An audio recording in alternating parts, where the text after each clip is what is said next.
Miles Davis didn't give compliments. That was understood by everyone who knew him. He gave silence.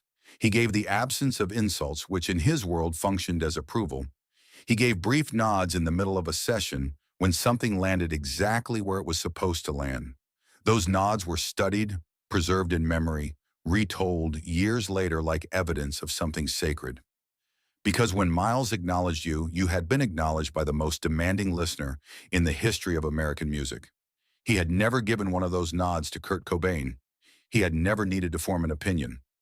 Nirvana wasn't something Miles Davis thought about. They existed in a part of the cultural landscape he regarded with the focused disinterest of a man who had no time for things that didn't concern him. Until they did.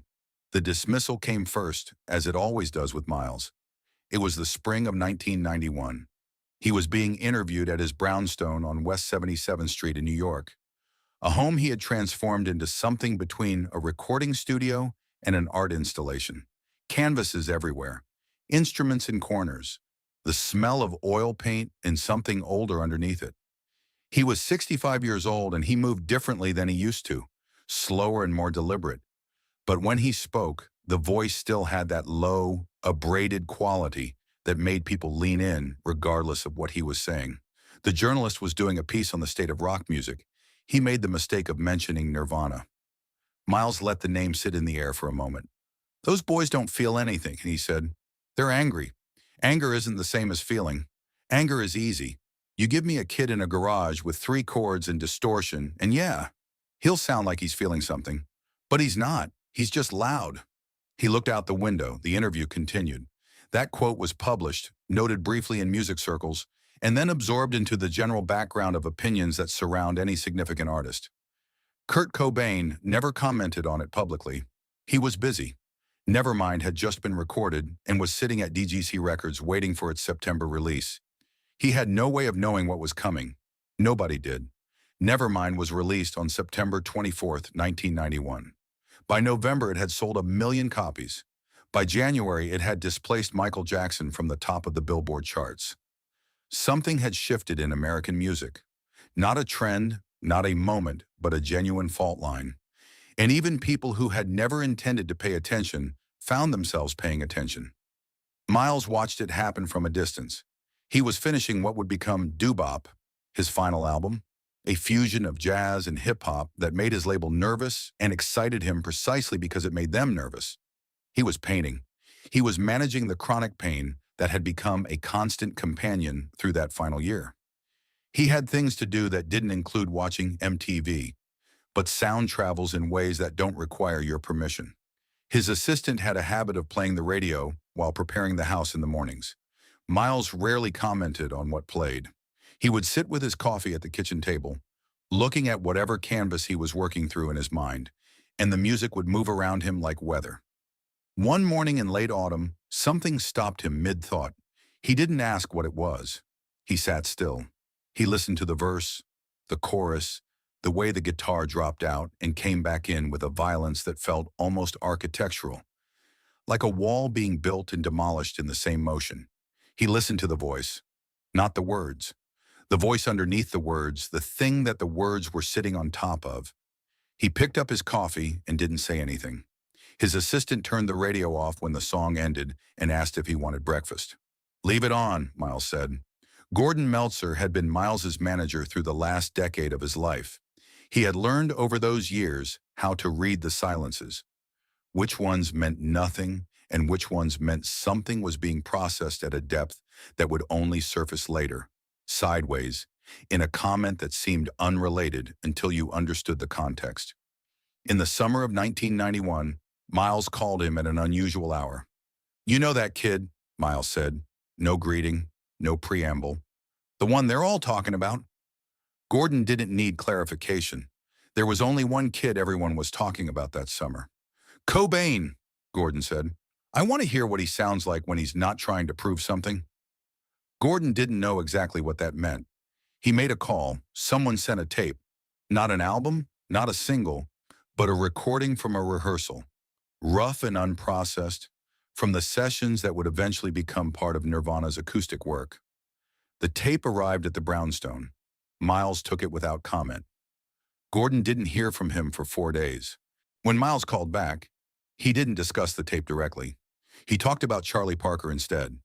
He talked about the first time he heard Bird play, not on a record but in a room, how it had made him feel simultaneously inspired and obliterated, like being handed proof that what you thought was the ceiling was actually the floor.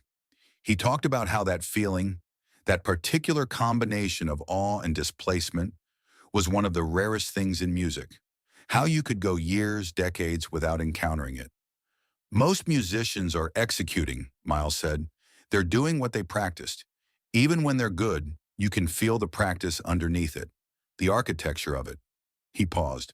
And then there's something else, where the practice disappears, where it sounds like the person isn't playing the music at all, like the music is just passing through them.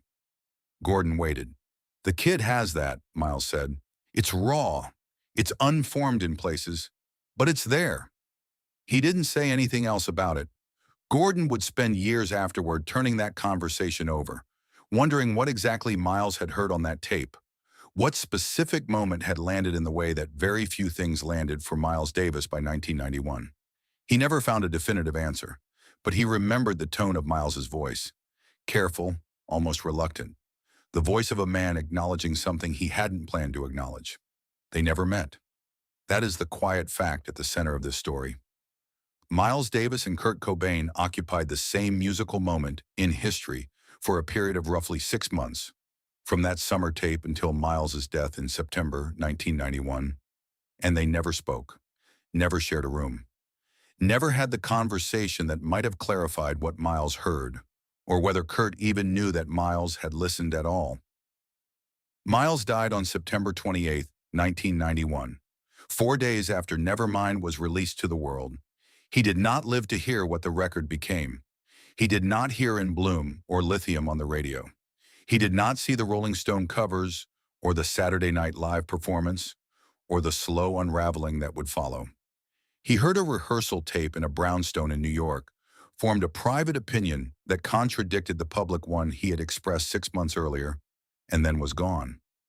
Kurt Cobain died in April 1994. Neither man ever learned what the other had said about them. That is also a quiet fact, and it matters. There is something worth sitting with in the shape of that parallel. Two men, both of whom understood instinctively that the most honest version of music lives somewhere beneath performance, beneath technique, beneath the expectations of an audience, beneath the weight of a reputation. Miles had spent 50 years learning how to get back to that place. He had changed styles, lost audiences, found new ones, shed every sound he had built as soon as it started to feel like a habit.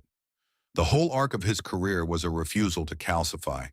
Kurt Cobain, at 24, seemed to have arrived there already, not through 50 years of seeking, not through the accumulated wisdom of a career that had outlasted every era it passed through, but through something rawer and less explicable, the kind of directness that sometimes appears in young artists before the world has had sufficient time to teach them to be careful. Miles would have recognized it. He had written about it, talked about it, organized his entire musical life around the pursuit of it. When he heard it in a rehearsal tape from a young man in Seattle who wore thrift store cardigans and looked like he was in physical pain most of the time, it didn't matter that the context was wrong, or the genre was unfamiliar, or the distortion was everything Miles had always said he had no patience for. The thing underneath the distortion was what it was. Gordon remembered Miles saying, at the end of that phone call, something that didn't seem significant at the time. "Don't tell anyone I said that." Gordon had laughed. He assumed it was a joke. Miles protecting his reputation, the jazz purist unwilling to be seen admiring a grunge kid. He said he understood, and they moved on. It was only later, after Miles was gone, and the weight of that particular conversation had settled fully, that Gordon wondered if Miles had meant it differently, not as self-protection, not as vanity, but as something closer to privacy, as a man reserving the right to hold one small opinion for himself, without having to defend it or explain it, or watch it get taken apart by people who hadn't been in the room when the tape played. Some things, Miles had always believed, were between you and the music. The world didn't need to know everything. There were people in Miles's circle who heard about the tape later, secondhand, through Gordon. Most of them dismissed it as a story that had grown in the retelling.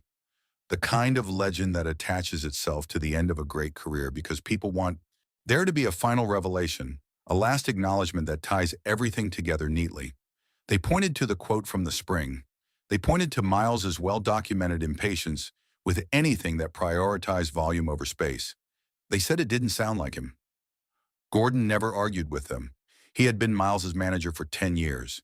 He knew better than anyone that Miles contained contradictions that couldn't be resolved by pointing to past positions. Miles changed his mind. Miles changed his mind constantly, radically, without apology. That was the whole story of his career. The man who dismissed bebop's followers and invented cool jazz. The man who turned away from cool jazz and invented modal music. The man who turned away from acoustic instruments entirely and made bitches brew, while everyone who loved Kinda Blue tried not to look directly at what he was doing to them. Miles Davis had always been willing to hear something new, even when it cost him, especially when it cost him. The tape played. The 4 days passed. The phone call happened. That sequence was real. Gordon had been there for all of it. Gordon Meltzer spoke about that phone call once in a 1997 interview with a jazz publication that focused almost entirely on Miles's final recordings. The Cobain section was brief, 3 paragraphs buried near the end, and it attracted almost no attention at the time. The jazz audience wasn't reading about Nirvana. The rock audience wasn't reading jazz publications. The interview resurfaced online in the early 2000s, passed around in corners of the internet, where people who cared about both artists occasionally found each other. What struck the people who read it wasn't the compliment itself, though it was striking, coming from Miles, who gave so few. What struck them was the timing, the private reversal that happened after the public dismissal, the 4 days of silence, the phone call about Charlie Parker that was really about something else entirely. Gordon, when asked about it in a later conversation, said something that stayed with people. Miles didn't change his mind about things easily, he said. When he did, he never announced it. He just quietly started acting differently. That phone call was him quietly acting differently. There is a version of this story that is about 2 musicians separated by generation, by genre, by every apparent marker of taste and tradition, discovering something in each other across that distance. That version is true as far as it goes, but there is another version underneath it. Miles Davis, in the last year of his life, heard something in a raw rehearsal tape that reminded him of a feeling he associated with Charlie Parker. That feeling, the sense of music passing through a person rather than being executed by them, was the thing Miles had spent his entire life chasing, in himself and in the musicians around him. He had heard it in Bird. He had heard it in Bill Evans. He had heard traces of it in a handful of others across 6 decades of listening. He heard a trace of it in Kurt Cobain. He didn't say it loudly. He said it once, sideways in a phone call to his manager, wrapped inside a memory about Bird. And then he was gone. Kurt Cobain sat in the MTV studios in November 1993, 2 years after Miles had died and 4 months before Kurt would die himself, and played an acoustic set that people are still talking about 30 years later. He played with the same quality that Gordon Meltzer would describe when asked what Miles had heard on that tape. The sense that the music wasn't being performed so much as inhabited. Miles never saw that performance, but something in the way Kurt's hands moved across the guitar strings that night, careful, deliberate, every note chosen with a precision that looked like the opposite of precision, would have been recognizable to any serious listener. It would have been recognizable to a man sitting in a brownstone in New York, turning the volume up on a radio playing a song he hadn't expected to stop for. What Miles Davis said publicly was that Kurt Cobain couldn't feel music. What he said privately once, carefully, near the end of his life, was something different. That was the confession his manager carried for years before speaking it aloud. That was the thing that changed quietly in the 4 days between the tape and the phone call. That was what Miles heard. He has that thing. It's raw, but it's there. Miles Davis, to his manager Gordon Meltzer, summer 1991.